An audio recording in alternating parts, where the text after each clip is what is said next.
하나님 감사합니다. 우리 삶의 빛으로, 기쁨으로, 사랑으로, 평화로 하나님 우리 가운데 찾아오신 주님 감사합니다. 꽁꽁 닫혀있는 삶의 현실들이 너무나 많습니다. 오셔서 열어주시옵소서, 밝혀주시옵소서. 예수 그리스도의 이름으로 기도드리옵나이다. 아멘. 오늘 토요일 누가복음 11장 5절로 13절 말씀입니다.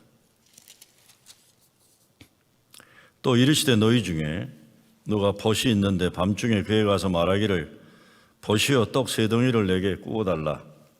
내 벗이 여행 중에 내게 왔으나 내가 먹일 것이 없노라 하면 그가 안에서 대답하여 이르되 나를 괴롭게 하지 말라. 문이 이미 닫혔고 아이들이 나와 함께 침실에 누웠으니 일어나 내게 줄 수가 없노라 하겠느냐. 내가 너에게 말하노니 비록 벗됨으로 인하여서는 일어나서 주지 아니할지라도 그 간청함을 인하여 일어나고 요구대로 주리라.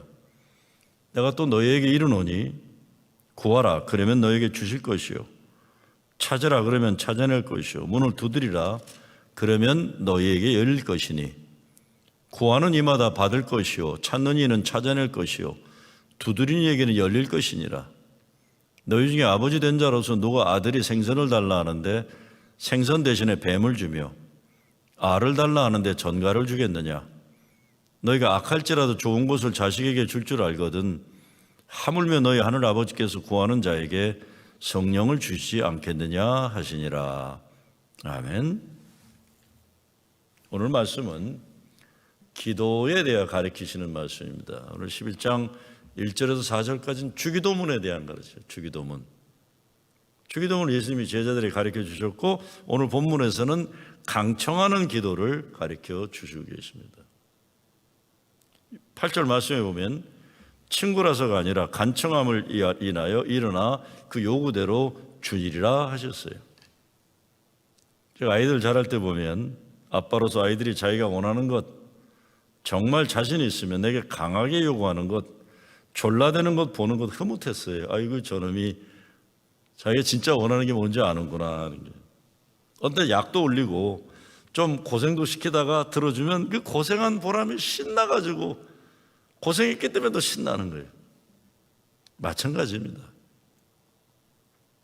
어떤 때 하나님이 쉽게 편하게 문제 해결 기도응답 주지 않으실 때는 기도하는 과정에 더욱 하나님과 긴밀해지고 심령이 가난해지고 간절함으로 강청하게 하심으로 기도 응답에 큰 은혜가 넘치게 하시는 겁니다.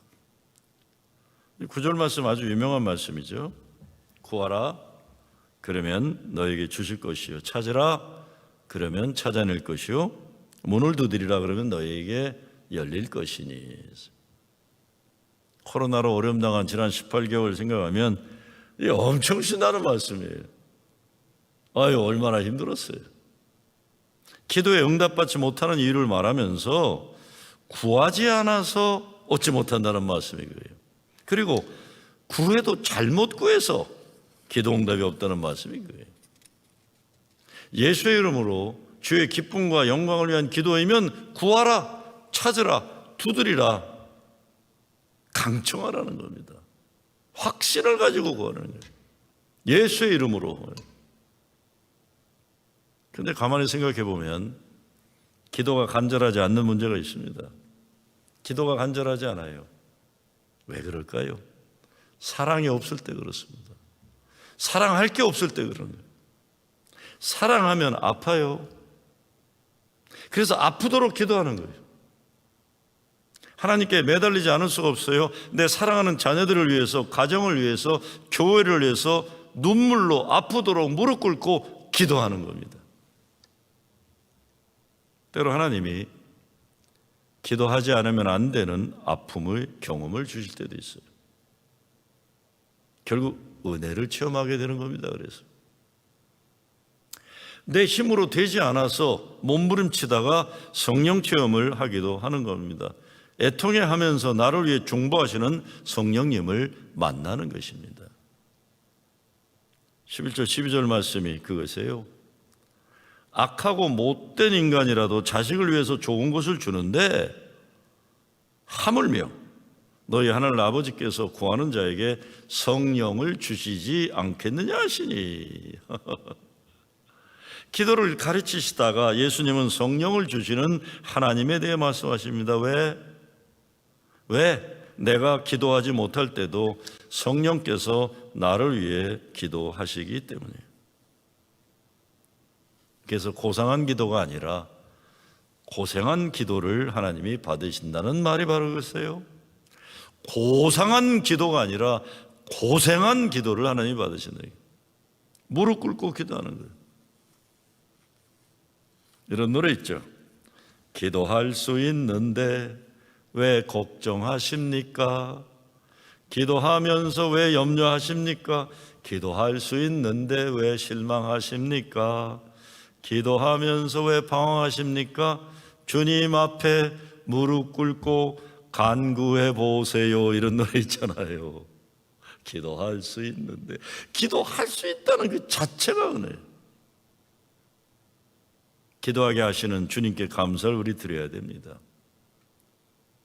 저도 인생의 어려움을 경험하고 나중에 기도하게 하시려고 그러시는구나 이런 거예요. 나를 기도하게 하시려고 나를 무릎 꿇게 하시는구나. 나를 기도하게 하시려고 아프게 하시는구나. 나를 기도하게 하시려고 이렇게 짓눌리는 어려움을 주시는구나. 기도를 가르쳐 주시고 기도하는데 적당히 하지 말고 강청하는 기도를 드리라고 주님은 말씀합니다. 무엇보다 기도를 들으시는 하나님이 우리에게 가장 좋은 것으로 축복하시기를 기뻐하시는 하나님 아버지이심을 기억하라고 말씀하시는 거예요. 성령을 주신다고 했어요. 주신다고 하면 감사합니다. 받아야 해요. 내 능력으로 못하기 때문에 목회하다가 어려움 당하고 그러면 그때가 바로 성령이 내게 임하시는 기회예요. 내 삶에 내가 내 자식도 제대로 못하고 내 먹고살을 못한 무기력할 때 성령이 임하시는 때가 주어지는 거예요. 그래서 죄가 많은 곳에 은혜가 큰 것이고 인간의 무기력 가운데 성령의 역사하심이 임하는 겁니다. 가정의 문제, 교회의 문제, 기도와 성령이에요. 내년 2월 중순에 프로싱 제1교회에서 하나님의 능력에 관한 목회를 계획하고 있어요. 미국 정부에서 한 100명의 목사들을 초청하고자 이런 생각을 합니다. 그래서 제목은, 주제는 아주 간단해. 기도와 성령과 구원에 관한 겁니다. 뭐 교단도 그렇고 요즘에 세상에 복잡하잖아요. 우리 교단도 무슨 뭐 인간의 속 문제부터 뭐 교단 분리 문제부터 이거 저처럼 그냥 목회하는 목사는 따라가기도 힘들어요. 뭐 무슨 말인지 알아듣지도 못하겠고 요즘은 보이스카우트 때문에 또 난리잖아요. 교회들이 좀 문 닫을 형편이에요. 세상이 어떻게 이렇게 된지 몰라요. 이게 점점 우리가 이거 뭘 어떻게 해야 되나 이렇게 뭘 어떻게 해요? 우리가 원래부터 교회에 주어지는 기본적인 걸 잘한다는 그게 뭡니까? 기도, 성령, 구원 이것만 다뤄보는 거예요. 뭐 제목도 좀 노골적으로 아직 발표는 안 했지만 저는 뭐 그냥 카리스마 리바이벌이라고 할까도 생각하고 있어요. 원래 제목은 뭐 비움과 능력 뭐 이런 거였어요. 캐너시스 앤 카리스마. 저는 뭐 능력과 자기 비움이라고 했더니 같이 준비해 있는 분이 목사님 자기 비움이 먼저 와야 능력이 있지 않습니까? 그래서 비움과 능력으로 바꾸자.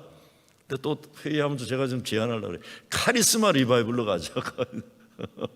너무 노골적인지 모르는데 다 무너졌잖아요.